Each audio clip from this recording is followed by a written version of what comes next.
বিয়ে করলেন ব্রিটেনের প্রধানমন্ত্রী, তবে অত্যন্ত গোপনে আর আচমকাই। রবিবার ব্রিটেনের দুই সংবাদপত্র জানিয়েছে, ইংল্যান্ডে চলা লকডাউনের মধ্যেই নামমাত্র অতিথিদের নিয়ে গত 2 বছরের সঙ্গী ক্যারি সাইমন্ডসকে বিয়ে করেছেন প্রধানমন্ত্রী বরিস জনসন। বিয়ের খবর একেবারে শেষ মুহূর্তে পেয়েছেন অতিথিরা। এমনকি প্রধানমন্ত্রীর দপ্তরের পদস্থ কর্তারাও বিয়ের ব্যাপারে কিছুই জানতেন না। ব্রিটেনের ওই দুই সংবাদ সংস্থা জানিয়েছে, বরিস এবং ক্যারির বিয়ের আসর বসে মধ্য লন্ডনের ওয়েস্টমিনস্টার ক্যাথিড্রালে। লন্ডনের সময় শনিবার দুপুর 1:30 নাগাদ বন্ধ করে দেওয়া হয় ক্যাথিড্রালের দরজা। বরিসের বাগদত্তা ক্যারি সেখানে পৌঁছন আরো আধ ঘন্টা পরে একটি লিমুজিন গাড়িতে। ক্যারির পরনে ছিল একটি সাদা পোশাক। যদিও খ্রিস্টান বিয়ের রীতি অনুযায়ী তার মাথায় কোনো সাদা ওড়না ছিল না। কোভিড পরিস্থিতিতে ইংল্যান্ডে এখন 30 জনের বেশি জমায়েতে নিষেধাজ্ঞা রয়েছে। তবে বিয়েতে কারা আমন্ত্রিত ছিলেন, ব্রিটেনের রাজ পরিবারের কেউ ছিলেন কিনা তা জানায়নি সংবাদপত্র দুটি। অবশ্য বিয়ে যে হয়েছে তা এখনো প্রধানমন্ত্রী বরিসের দপ্তর থেকে স্বীকার করা হয়নি, বরং প্রশ্ন করা হলে বিষয়টি নিয়ে কোনো মন্তব্য করতে চায়নি তার ঘনিষ্ঠরা। Bureau report, Times 14 Bangla.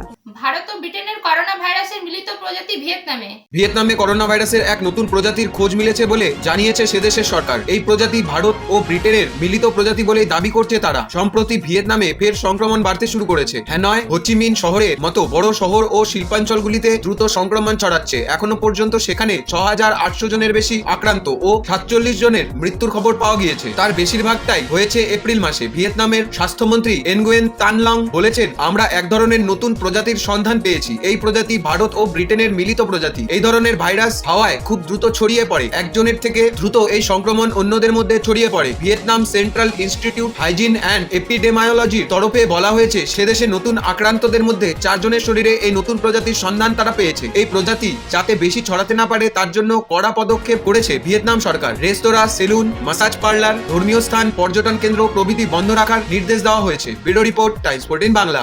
আমেরিকার অর্থনীতি নতুন করে গড়ার কথা ঘোষণা করলেন বাইডেন। কোভিডে বিধ্বস্ত আমেরিকার অর্থনীতি নতুন করে গড়ার কথা ঘোষণা করলেন প্রেসিডেন্ট জো বাইডেন। আর তার জন্য $6 লক্ষ কোটি বাজেট প্রস্তাব রেখেছেন তিনি, যার জন্য আমেরিকাকে রেকর্ড পরিমাণ ঋণ নিতে হবে বলে জানাচ্ছেন বিশেষজ্ঞরা। অর্থনীতি চাঙ্গা করার পাশাপাশি চীনের সঙ্গে বাণিজ্যিক প্রতিযোগিতায় টিকে থাকাও বাইডেনের এই বাজেট প্রস্তাবের অন্যতম লক্ষ্য বলে মনে করা হচ্ছে। এই বিপুল অঙ্কের বাজেট প্রস্তাব ঘোষণার সঙ্গে সঙ্গে এই বিষয়টি নিয়ে হইচই শুরু করে দিয়েছেন বিরোধী রিপাবলিকানরা। কিন্তু বাইডেন তার জবাবে স্পষ্ট জানিয়েছেন, এই অতিমারী পরিস্থিতিতে আমেরিকা কোনোভাবেই সেই রাস্তায় চলতে পারে না যেভাবে আগে চলতো। আমেরিকার প্রেসিডেন্ট তার নিজস্ব ইচ্ছে অনুযায়ী বাজেট প্রস্তাব করেন। রিপাবলিকানরা এই বিপুল পরিমাণ বাজেট অঙ্ক পাশ করাতে প্রতিপদে বাধা দিতে পারেন বলেই আশঙ্কা করেছেন অনেকে। $6 লক্ষ কোটি এই প্রস্তাবে কোন খাতে তিনি কত খরচ করতে চান তা মোটামুটিভাবে স্পষ্ট করে দিয়েছেন বাইডেন। সবচেয়ে বেশি অর্থ বরাদ্দ হয়েছে পরিকাঠামো, শিক্ষা ও স্বাস্থ্য খাতে। প্রাক্তন প্রেসিডেন্ট ডোনাল্ড ট্রাম্পের আমলে দেশের উচ্চবিত্ত এবং কর্পোরেট শ্রেণীর আয়কর ছাড়ের যে সুবিধা পেত, বাইডেন ক্ষমতায় এসে তা বন্ধ করার ইঙ্গিত দিয়েছেন। বাইডেনের প্রস্তাব অনুযায়ী আমেরিকায় 2022 সালে সরকারি খরচের অঙ্ক দাঁড়াবে $6.011 লক্ষ কোটি, যা 2031 সালের মধ্যে বেড়ে $8.2 লক্ষ কোটি হতে পারে। রিপাবলিকান সেনেটর মিচ ম্যাককনেল বলেছেন, প্রেসিডেন্ট বাইডেনের এই বাজেট প্রস্তাব আসলে আমেরিকান পরিবারগুলোকে বিপুল ঋণ আর মূল্য বৃদ্ধির দিকে ঠেলে দেবে। Bureau report. কানাডার পরিত্যক্ত স্কুল থেকে উদ্ধার 215টি শিশুর দেহাবশেষ। কানাডার এক পরিত্যক্ত স্কুল থেকে উদ্ধার হলো 215টি শিশুর দেহাবশেষ। ব্রিটিশ কলম্বিয়ার কামলুপস ইন্ডিয়ান রেসিডেন্সিয়াল নামের ওই স্কুলটি 1978 সালে বন্ধ হয়ে যায়। শুক্রবার কানাডার বিভিন্ন সংবাদ মাধ্যমে এই খবর প্রকাশ হওয়ার পর দেশের প্রধানমন্ত্রী জাস্টিন ট্রুডো এ ঘটনাটিকে গভীর হৃদয় বিদারক বলে উল্লেখ করেছেন। জানা গিয়েছে দেহাবশেষগুলি রাডার বিশেষজ্ঞদের সাহায্যে উদ্ধার করা হয়েছে। আরো জানা যাচ্ছে, মৃত শিশুদের মধ্যে অনেকেরই বয়স 3 বছরের কম। কানাডার কামলুপস এলাকাটিতে আদি আমেরিকানদের বিভিন্ন গোষ্ঠীর বাসিন্দাদের বাস। যে শিশুদের দেহাবশেষ উদ্ধার হয়েছে তারা সবাই সেখানকার টিকেমলুপস টে সেকওয়েপেমে গোষ্ঠীভুক্ত ছিল বলে জানা গিয়েছে। ওই গোষ্ঠীর বর্তমান প্রধান রোসান্নে ক্যাসিমির বলেছেন, আমাদের সম্প্রদায় এই ঘটনাটি সম্পর্কে জানতো, আমরা কেবল তা যাচাই করতে সক্ষম হয়েছি। মৃতদের মধ্যে 3 বছর বয়সী শিশুদেরও মৃতদেহ পাওয়া গিয়েছে। আর এই ঘটনার কোথাও রেকর্ড নেই। অষ্টাদশ শতকের শেষ থেকে 19বিংশ শতকের শুরুর দিকে কানাডায় দলে দলে ইউরোপীয়রা আসতে থাকে। তখন স্থানীয় গোষ্ঠীগুলির সঙ্গে তাদের সংঘাত হয়েছিল। Bureau report, Times 14 Bangla.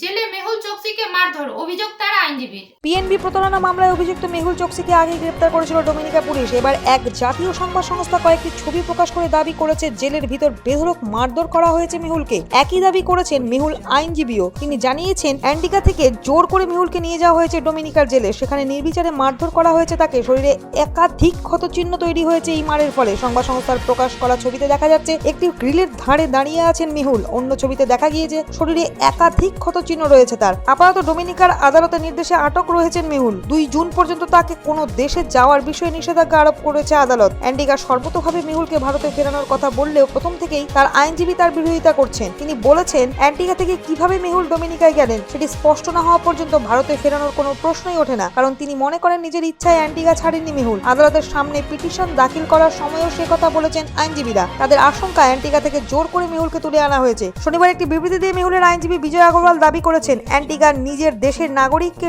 রক্ষা করতে অক্ষম। মেহুল চোকসি অ্যান্টিগার নাগরিক ও তার সমস্ত রকম সাংবিধানিক অধিকার আছে। আইনের যে সুরক্ষা তার প্রাপ্য তা তাকে দেওয়া উচিত। Bureau report, Times 14 Bangla. ফিরে আসছি একটা বিরতির পর, দেখতে থাকুন টাইমস 14 বাংলা।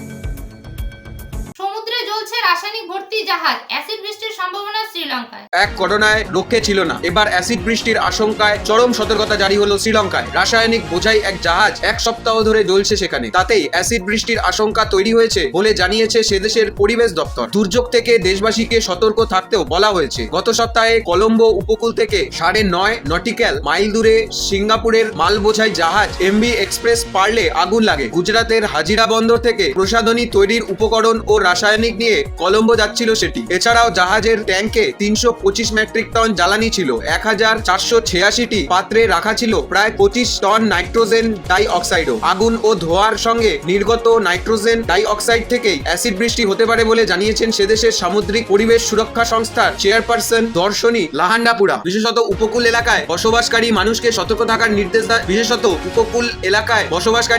সতর্ক থাকার নির্দেশ দিয়েছেন তিনি। Bureau report, Times 14 Bangla.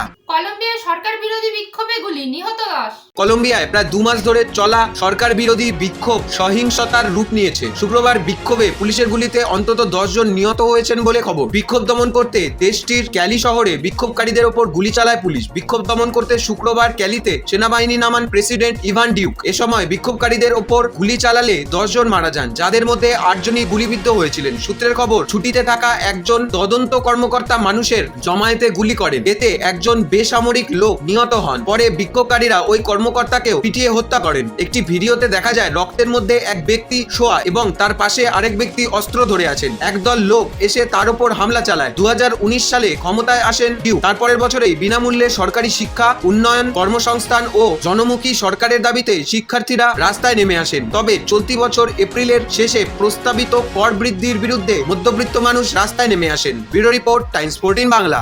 Campus হল খোলার দাবিতে ঢাকা বিশ্ববিদ্যালয়ের শিক্ষার্থীদের অবস্থান বিক্ষোভ। ক্যাম্পাস ও হল খোলার দাবিতে উপাচার্যের বাসভবনের সামনে অবস্থান বিক্ষোভ কর্মসূচি পালন করে ঢাকা বিশ্ববিদ্যালয়ের শিক্ষার্থীরা। আজ রবিবার সকালে রাজু ভাস্কর্যের সামনে জড়ো হয়ে বিক্ষোভ করেন শিক্ষার্থীরা। অনলাইনে পরীক্ষা নেওয়া বন্ধ করে দ্রুত বিশ্ববিদ্যালয় খুলে সরাসরি পরীক্ষা নেওয়ার দাবি জানান তারা। তাদের দাবির সঙ্গে একমত শিক্ষকরাও। পরে একটি মিছিল ক্যাম্পাস ঘুরে উপাচার্যের বাসভবনের সামনে অবস্থান নেয়। এদিকে ভার্চুয়াল আলোচনায় শিক্ষামন্ত্রী ডাক্তার দীপু মনি বলেছেন শিক্ষার্থীদের টিকাদানের পরে খোলা হবে বিশ্ববিদ্যালয়। Bureau report, Times 14 Bangla. নদীতে কোভিডের মৃতদেহ ছুঁড়ে ফেলার ভিডিও ধরা পড়ল যোগীরাজ্যে।